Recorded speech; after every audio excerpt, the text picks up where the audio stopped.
ঠিক প্রতিদিনেরই মতোই আমি দাঁড়িয়ে আছি জামালপুর গেট ফ্লাইওভারে।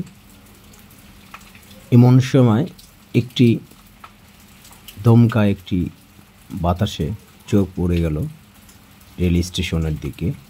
তাকিয়ে দেখি একটি ট্রেন অতিক্রম চলে যাচ্ছে ফ্লাইওভারের নিচ দিয়ে। সেদিকে তাকিয়ে থাকতেই দেখি লাইনের দুপাশে কত সুন্দর দৃশ্য। এই দৃশ্যটি দেখিলেই হৃদয় জুড়িয়ে যায়। সেই হৃদয় জুড়ানোর দৃশ্য দেখে একটু ভালো লাগলো। মানুষের জীবনে এমনটি বয়ে যাবে, মানুষের জীবনে শুরু আছে, শেষ কখন হয়ে যাবে আমরা কেউ জানি না। অল্প সময়ের জীবনে সবাইকে সতর্ক।